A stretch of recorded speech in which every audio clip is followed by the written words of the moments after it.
Bonjour à tous, c'est David de Gulem TV, bienvenue dans cette nouvelle vidéo. Aujourd'hui, on va parler des autres. Je ne sais pas comment intituler cette vidéo, je vais voir quel titre je vais mettre. Alors en fait, souvent on me demande si je connais tel ou tel youtubeur ou youtubeuse qui a tel mode de vie, qui suit telle alimentation. Donc il y en a par exemple un qui vit, je ne sais pas dans quel pays tropical, qui est végétalien, qui est vegan, qui mange énormément de fruits et qui est un très grand sportif. Et donc les gens ils me demandent mon avis, sous-entendu, est-ce que c'est bien ce qu'il fait et en gros est-ce que je pourrais appliquer ça. Il faut quand même avoir conscience que, alors premièrement, nous ne sommes pas tous égaux en termes de physique, hein. Il y a des personnes qui sont capables d'avoir un mode d'alimentation que d'autres ne pourront pas avoir. Ensuite, il faut savoir que quelqu'un qui vit sous les tropiques, il peut se permettre de manger des fruits régulièrement. Là, actuellement, nous sommes en novembre, il commence à faire froid et manger autant de fruits que ce que pourrait manger en été, c'est pas possible, hein. Normalement, on n'en a pas envie quand il fait froid. L'envie de manger des fruits elle baisse, puisque je rappelle que le but du fruit, c'est quand même de refroidir le corps.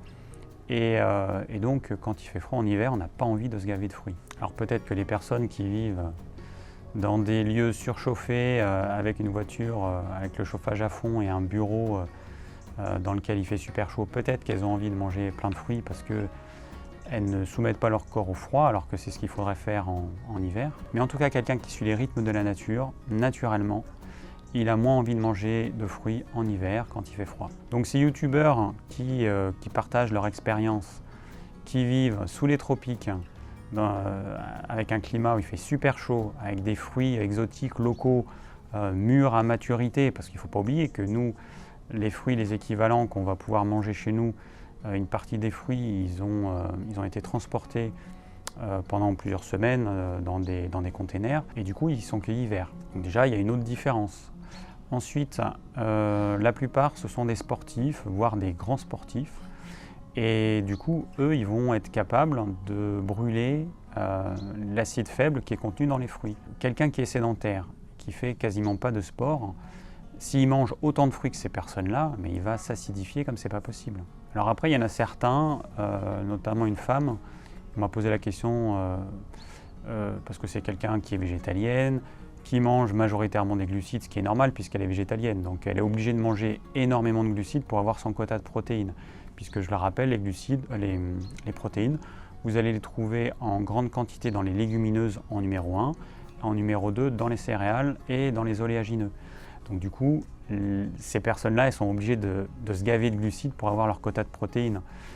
Et c'est vrai que quand j'ai vu sa vidéo, je croyais qu'elle avait à peu près mon âge, qu'elle avait dans les 45 ans. Et finalement, quand j'ai vu qu'elle avait 34 ans, je me suis dit, ouf. Parce qu'en fait, il lui manque, on voit que son front, il monte. En fait, elle a les cheveux clairsemés au niveau du front, elle a moins de cheveux.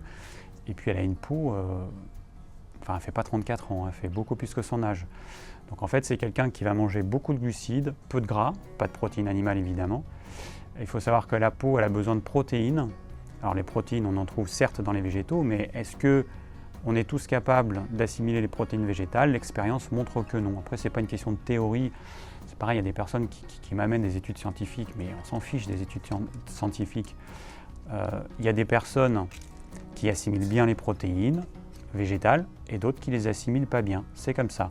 Moi, si je suis végétarien, végétalien, je fonds comme neige au soleil, ma masse musculaire, elle fond comme neige au soleil. Le chien, tu peux... Attends, pousse-toi. Ben oui, tu cognes le pied. Donc moi, par exemple, je sais que si j'ai un régime végétalien, même végétarien, il suffit que je ne mange pas suffisamment de protéines animales, je maigris et je perds du muscle. J'en ai eu l'expérience il y a quelques mois. J'ai tenté, retenté de diminuer au maximum ma quantité de protéines animales et en fait j'ai perdu 3 à 4 kilos. Donc du coup j'ai recommencé à manger suffisamment de protéines animales par rapport à mes besoins et j'ai repris le muscle que j'avais perdu. Et des personnes comme moi, il y en a beaucoup. Il y a beaucoup de personnes qui par idéologie vont vouloir arrêter de manger des protéines animales, ce que je conçois tout à fait parce que quand on voit le traitement des animaux, c'est inhumain. Mais après, le problème, c'est que ces personnes-là, elles oublient que peut-être que leur organisme n'est pas capable de puiser toutes les protéines dont il a besoin dans les végétaux uniquement. Et puis après, peut-être que ces youtubeurs, ils vont pas tout vous dire. Peut-être que la personne qui visiblement perd ses cheveux au niveau du front et puis a les cheveux clairsemés au niveau du front, elle va peut-être pas vous dire qu'elle perd ses cheveux parce qu'elle est dans une idéologie végane, végétalienne. Elle ne mange pas de protéines animales pour des raisons éthiques qui sont tout à fait louables.